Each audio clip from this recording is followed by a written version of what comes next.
You're listening to The Wrap, a Warren Averett podcast for business leaders, designed to help you access vital business information and trends when you need it, so you can listen, learn, and then get on with your day.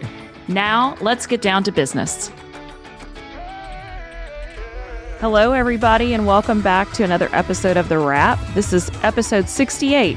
It's hard to believe that we have already done this many episodes. We're continuing with our series focusing on our industry experts. And today, I'm really excited first to welcome my co-host to this episode, Miss Cindy Warren. She is a fellow managing partner down in our Pensacola office, and I'm excited to have you with us, Cindy. Thanks so much. I'm excited to be here. Yeah, and this is our last recording of 2023. Can't believe another year is over, and we're headed to another new year. I can't believe it either. I can't believe we're talking about 2024. Time seems to go faster and faster, but yeah. And today our guests are Brandon Crosby. He's also down in our Florida Gulf Coast area, and Charles Bailey, one of my fellow Atlanta partners. So welcome and welcome back to the podcast. Absolutely, guys. And thank you for having me today. My name is Brandon Crosby, as Kim mentioned.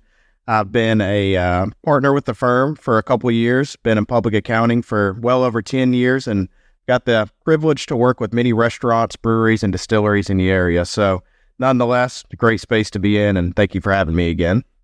Hey, this is Charles Bailey. Kim and Cindy, want to thank you for having me as well. I've been working with restaurants since I got out of school, which has been a little over 30 years ago. It's been a great practice. I've enjoyed it. Brandon now is the director for our retail and hospitality group and has done a great job, and look forward to what we're going to talk about today. A lot of great things are going on in the industry. So every industry has its challenges, and we'd like to hear from you guys today about some of those challenges in the retail and consumer group and how they are impacting those businesses. Absolutely. And Cindy, I recently had the opportunity to attend the Restaurant Finance Monitor's annual Restaurant Finance and Development Conference. And this is a great group that gets together every year, probably about 5,000 or so attendees. And some of the challenges that they mentioned really revolved around staffing shortages, food costs in restaurants, as you would expect, really just struggling with inflation and trying to figure out how to maintain a healthy level of profitability. Many restaurants experience food cost of anywhere of an increase of 18 to 22%. So you can see that that's challenging, and really navigating through that, walking through that. 2024 is probably going to have similar challenges, but we're hoping that it's going to ease up a little bit as we continue to go ahead. You know, one of the things that you talked about, Brandon, was, occupancy costs as well as a lot of other costs that are going up. One of the rules of thumb I always hear about is you should try to estimate that how much your rent's going to be in terms of gross sales. And you always either compare it to gross sales or you compare it to square foot. And I would say that, the best percentage to use is 6 to 10% of gross sales. And the reason why I say this is we're starting to see occupancy costs going up. I don't know if it's because COVID's over and everybody's trying to take advantage of the market now. People are eating out a lot more, but occupancy costs are definitely going up. Matter of fact, there was a survey I read the other day, and it's talking about 65% of operators say that their overall occupancy costs for 23 were a lot higher than they were for 22. I'm seeing what's happened to the menu pricing on that. There's a couple of restaurants I've been to, and I happen to know the owners, and I know that their rents have gone up, and they're trying to pass that along, and that can definitely have a huge impact on your survivability. I was at a restaurant not too long ago, and it's not an upscale restaurant, but because the occupancy cost, a hamburger was $26. Yeah, well, most of you know that my husband is a restaurant owner, and I can certainly attest to the increase in costs of labor and food and all those things, and certainly trying to get the general public to understand the increase of a $26 hamburger is not because the owner's pocketing 50% of that. It's they're just trying to make a meager profit out of that and just cover their costs. So that's definitely a challenge of trying to get the public to understand that. But so Brandon, talk to me a little bit about how these challenges impact their finances and their financial statements for owners of retail and consumer. Yeah, it's got a direct impact. It really affects the bottom line, as you would expect. In fact, pre-COVID, we would see many restaurants operate at a net income level of about 5%. That would be pretty standard. If those same restaurants were not to increase their prices as a result of inflation, they would have a net loss of 10% or more. So you can see that this has really affected a lot of people. Hopefully the restaurants that are seeing these changes are revisiting their menu prices, updating their menu prices regularly, and just having the confidence to do that and pass some of that cost on to the customer and try to make this a viable situation for both parties.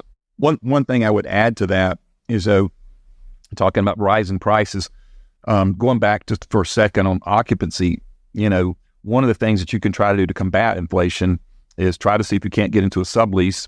That's another way to try to get a good start on getting in at a lower price. The other thing, if you've got a concept, this is kind of neat. In New York, there's a building, and the restaurant's only open Monday through Friday, and it's a very, very nice upscaled restaurant. But what they did is they took a concept. They do probably almost $10 million a year, but they catered it just for the people that are in that building, and they have a rooftop bar. So that's something else. If you've got a concept that you think can work, that's great. They're Monday through Friday, and their hours, they're pretty stable because they're just there for the employees. It's amazing how businesses adapt to those challenges, and they use the resources that they have and change things around. So I'm interested. I know you've talked a little bit about this, but in terms of their overall business strategy, are you seeing big changes as a result of these challenges? Yeah. So Cindy, to answer your question, yes, companies in industry have begun bringing elevated offerings to their customers, such as outdoor dining, locally sourced menus, delivery options, and alcohol to go. Alcohol to go has been a very big one that we've seen in this industry. Some of the stats that are interesting, and I'm sure we've all seen it, 31% of restaurants have cut their number of menu items. I was at a restaurant here in Atlanta last night. Great restaurant, very nice food, but you have maybe 5 to 6 selections of your entree, so they've cut back on that, which is interesting. Also, operators have reduced the number of vendors that they work with, so they're trying to get consolidated. Also, there's enough software out there in terms of reservations. Do it. You can get your own. You can get your own versus having to go through an app. One of the things that I know Brandon was talking about, profit margins. We are starting to see an increase to pre-COVID profits, which is good. We're getting there little by little. So that's kind of some of the ways that businesses are thriving. I know one of the things that significantly impacts your profit margin is labor cost, and we certainly have seen labor costs increase over the last few years. So, what is happening in the industry to respond to that staffing crisis? I would say I'm sure many of us have gone through a drive-through that has said, the inside's closed. We're only doing drive-through, or people have cut hours to try to, adapt to that. So what else are we seeing, Brandon, in terms of staffing? Yeah, so the workforce is really going through a rebuild right now that we're seeing. The effects of COVID on unemployment, it was very deep. A lot of people were affected, really young people, middle-aged people, older people. It goes across the entire board. In fact, millions, if you think about it, were forced to leave their employers during 2020 for various reasons and circle back to re-enter the workforce. So I think now we're seeing a lot of people come back into the workforce. We're seeing states that are growing exponentially within that workforce, such as California, Florida, Georgia, New York, and Texas. And I think we're going to continue to see those growth numbers continue throughout 2024. I think the big thing we're going to really see, though, is some of the older individuals re-entering the workforce. We're probably going to see that 60 to 70-year-old group come back and really start exploring the restaurant industry and just staying involved and re-entering and just retooling their skill set, if you will. So I think it's going to be an interesting next couple of years ahead, but we're going to see some alleviation, certainly. Want to receive a monthly newsletter with Wrap topics? Then head on over to warrenaverett.com/the wrap and subscribe to our email list to have it delivered right to your inbox. Now, back to the show. I think it's so interesting with the labor force that our younger people are, the number of people employed in that age, like 18 to 25, is just steadily declining. I think that's pretty fascinating, actually. That is interesting, Cindy. And from what we've seen, we're thinking about 30% of 16 to 19-year-olds are expected to enter the workforce between 2031. This number is down 37% compared to previous years. So if you think about it, you've got, a teenage group that's not entering the restaurant workforce as many of us did in the past. And there are various reasons for that. It's just certainly a change in demographics, a change in preferences, but it'll be an interesting few years. Charles, talk to us about technology. Every business has big changes constantly happening in technology, and I wonder, in this business, is that the case as well? Yes, it definitely is. It's funny, for many years, especially, we've got restaurants that are fast food or casual dining, and you've got the counter there, and they go through. We always have the cameras focused on the on the cash drawers. They're always focused on the drawers, and what we're finding is with labor shortages, and we'll talk about AI. I know we're scared to use that word, but it's in the restaurant space now, and I'll talk about that in a second. But as it comes to management, some of the things that restaurants are doing now is they're putting cameras in throughout the whole back kitchen. So it's no longer just focused on the cashiers, but it's focused on everybody, and it helps with management if you stop and think about it. If you got a manager that's over 6 or 8 stores, that's a lot of traveling for them. Well, with technology now, they can actually sit there on a computer, see what's going on in each store with each one of the different cameras, so they can find out if people, at the end of the day, they're delivering a product, but what you don't know is what's going on besides what's up front, what's going on in the back end of the house, what's going on, and so this allows employers to get an idea, somebody is sitting on their cell phone all afternoon texting instead of doing their job like they're supposed to.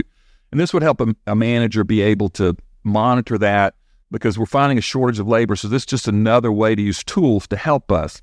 Now, it's interesting, like Kevin mentioned earlier, I'm in Atlanta, and I'm working with, I should say, a group from Georgia Tech. And what we're looking to do is we're building AI in such a way that the cameras are not there are cameras that look like they're monitoring customers coming through the front end. But what happens is we're translating that into like sticks, if you want to think about it that way. So it's just X's and O's. But it helps a manager who may not be there, all of a sudden seeing the customers, the lines backing up, gives them a chance to say, hey, who's sitting in the back of the kitchen when they should be out front helping people? And then, so it's going to try to help people monitor the flow. You think about just fast food and stuff like that. It's going to help them be able to monitor the flow. If there's people that are just in the back of the kitchen when they should be out front, temporarily just helping to get sales done. So that's one way to use AI. And like I said, I've looked at the prototype, and it's it's cute to watch because it's not people, but it's just like little dots, and you can just see the customers and you can see the backup. But you also can see if they place their order, how they're moving through the line. And so it's another way just to be able to use technology to monitor your process. That's so interesting. And also to combat the staffing shortage. I don't know if any of you have been to a restaurant where you had a robot come and take your order, or, it's a little moving robot with an iPad and you place your order, or being able to pay with a QR code, just again, ways to, I think people are starting to embrace AI as a way to be more profitable and efficient, as opposed to worrying that it's going to take away your job. When we have these incredible staffing shortages, we've got to figure out ways to let technology help us there. So very interesting time for some of that stuff. No, I was going to add to that, Kim. You're talking about the QR code. That I've seen that in a couple of restaurants, and it is one of the best things in the world, because especially if you go to a restaurant and it's busy, you don't want to have to sit there 15 minutes to wait for your check to come out and get paid and walk out. I mean, it's instantaneous right there. So from that perspective, and it saves the server time. So no, you're right. The QR code is definitely a good way to go. Absolutely. I was going to say that's, if you're the restaurant owner, the value add of your server waiting time to deliver a check, then go get the credit card, then deliver it back. That's 3 touch points that take that server away from serving. So definitely a good investment of dollars, you would think. So I'd love to get both of your perspectives on the new Corporate Transparency Act. What do clients need to be aware of in relation to this? And is there anything specific to the retail consumer industry around this? Yeah, I'm glad you mentioned that, Kim. This is a topic that is really attracting attention over the past few months. It's been around since 2020 is when it first started as far as from a discussion standpoint. But there's a lot of attention now because it goes into effect January 1st, 2024. And this is going to affect a lot of businesses, pretty much all businesses. And the penalties for not complying are very significant. In fact, any LLC, corporation, or partnership that was formed and registered by the U.S. state is subject to this provision. If it was an entity that was formed prior to January 1st, 2024, they have till January 1st, 2025 to comply. And from what we understand, there's a short form. There's not a lot of data that they're collecting, but it's certainly something that needs to be done. And there will be a portal put up pretty soon, we're hoping, on the FinCEN's website that will allow for the entry of this data and allow for the companies to begin this process. And if you have a new entity that's formed January 1st of 2024 and after, they have 30 days after formation to begin this process. So the new entities are really going to have to keep an eye out on this. Hopefully they're aware of it. Hopefully this will help them become aware of it if they're not. But certainly something to keep out for. There really are not many exemptions to this either. A lot of tax laws, you get exemptions for various items, but this is something that they are really hammering down on and taking seriously. The only entities that we're seeing that could be exempt are large operating companies. They have more than 20 full-time employees and more than $5 million in gross receipts on the most recent tax return. Entities that are controlled by another exempt entity, and then also inactive entities, which were formed before January 1st, 2020, have less than $1,000 of funds sent or received within a 12-month period and no further business activity. So you can really see this is going to affect a lot of people across the board. I think part of the process too on this, and correct me if I'm wrong, but entities formed after 2024, I think they have maybe 30 days or something like that to comply. And right now, the process isn't even open. So entities that we see forming early January, I don't know if they're going to have that process up and going. So it could be interesting as to how they enforce this and monitor that. So Charles, maybe you can help the listeners understand, just kind of breaking this down a little bit more, but what is a beneficial owner, and help us understand who needs to even comply with this? Well, the first thing I have to say is we already have our first litigation case over this new rule. So there's already been, and it hasn't even opened up yet. So we've already. So we'll see what happens. It is something that we have to wait and see. But yes, there's already a couple of claims already been filed. So, but really the whole purpose here is we're just trying to get to underneath the entity level who the beneficial owners are. And so every company has at least one beneficial owner. Somebody's got to be responsible. So basically what it does, beneficial owners are defined as anyone who owns or controls at least 25% of the company, or has substantial control over the company. So that's kind of one of the first steps. So substantial control could include those who are senior officers, have authority to appoint or remove officers or majority of directors, are also important decision makers. Beneficial owners are also people that have any form of substantial control. And substantial control is a broad and subjective definition. Also, one of the things about beneficial owners is on the ownership percentage, it includes ownership of stock, equity, voting rights, convertible instruments, options, and any other non-binding privileges. So that's just kind of a list, some partial list of the beneficiaries, and that's really what this is designed to do, is to try to find out who the real owners are of the businesses. Brandon, you mentioned this before, that there were significant penalties if you didn't comply with this. So what are those penalties so our listener can be aware? Yeah, it's pretty wild. You've got civil penalties of $500 for each day that the violation continues. Each day. Let's make sure we reiterate that. And that's amazing, because you just think how significant that is for many of these small businesses. $500 a day over a week, 2 weeks, that's just really adds up, and it's astronomical. But I think it goes to show how serious they are about this. So hopefully people take it seriously. They go on and apply when they need to, because the penalties could be even worse than that. There are criminal penalties up to 2 years of imprisonment and a fine of up to $10,000. So really just want to put this out to our listeners. Take this seriously. Listen out for any changes that may occur, and just be sure to jump on this pretty quickly.